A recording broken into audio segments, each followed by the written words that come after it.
Эзэн богд Чингис хааны мэдлсний 863 жилийн Монгол бахархлын өдрийг тохиолдуулан Монгол улсын ерөнхийлөгч Ухнагийн хөрөсөх Чингис хаан тэргүүн зэргийн одонг академич наран гэрэлд хүртэхээр боллоо. Академич наран гэрэл үндсэн хуулийг хэрэгжүүлэх, их үндсэн хууль болсон хууль тогтоомжийг шинжилэн батлах, хууль зүйн боловсралтай мэргэжилтэн бэлтгэх, үндэсний эрх зүйн тогтолцоо, хууль зүйн шинжлэх ухааныг хөгжүүлэхэд оруулсан үнэтэй хувь нэмэр, эзэн Чингис хааны дэлхийд дахинд шударгаас инхийг тогтоосон үйл хэрэг, гарамгай гавьяаг сурвалжлан судлахад хөдөлмөрч төгөлөө зориулж, эх оронч үндэсний үзлийг төлөвшүүлэх олон арван бүтээл төрөн, шинжлэх ухаан болон сургалт судалгааны эргэлтэнд оруулсныг үнэлэн алдаршуулж байна. Содон сүрэнгийн наран гэрэл нь төрийн шагналтай шинжлэх ухааны гавьяа зүтгэлтэн, хууль зүйн шинжлэх ухааны доктор профессор, Монгол Улсын их сургуулийн эмерит профессор, Япон улсын Нагояа их сургуулийн хүндэт доктор, шинжлэх ухааны академийн жинхэнэ гишүүн академич.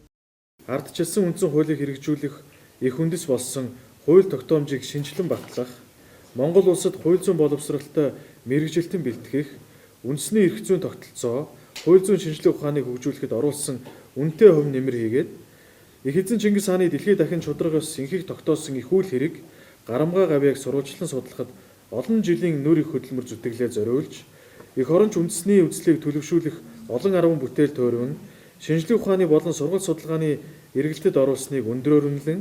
эрхэм үндэд академич Содон сүрэнгийн наран гэрлийг Монгол улсын төрийн эрхэм дээд шагнал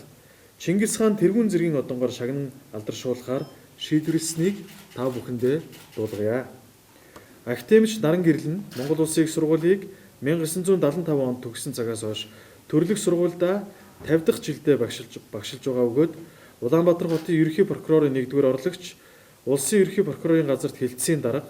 сайд нарын зөвлөлийн дэргэдэх төрийн бодлого судлах төвийн эрдэм шинжилгээний ажилтан,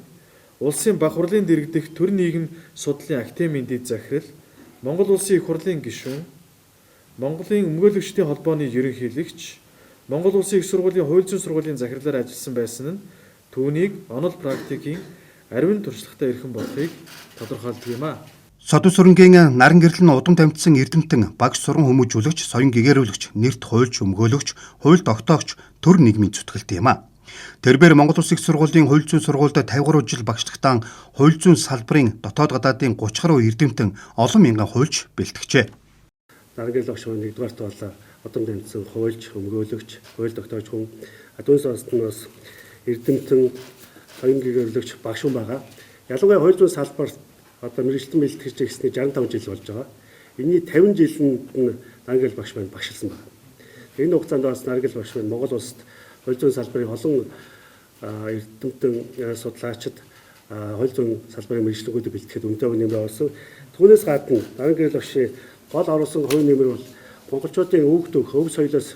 сурвалжлан судалж, суулж итгэж судлан монголчуудын ёс зүйн хэм хэмжээний талаар олон бүтээл төрүүлсэн. Чингис хаан тэргүүн зэргийн одон улсын тусгаар тогтнол бүр ирэхэд байдал, үндэсний эв нэгдлийг баттган бэхжүүлэх, хүмүүнлэг, ардчилсан нийгэм зохицлон хөгжүүлэх, нийгэм эдийн засаг, соёл шинжлэх ухааны дэвшлиг хангах, төрд ёс түүх соёлынхаа уламжлалыг гүнзгий судалж, хойч үедээ өвлүүлэх, дэлхийн бусад орондоо зурчлан таниулах үйлсэд жинтэй хувь нэмэр оруулж, төр нийгэм үндэсний өмнө онцгой гавьяа байгуулсан иргэн болон байгууллагад олгодгоо. 2005 оноос хойш нийт 17 удаа Чингис хаан тэргүүн зэргийн одонг хүртээгээд байгаа юм а.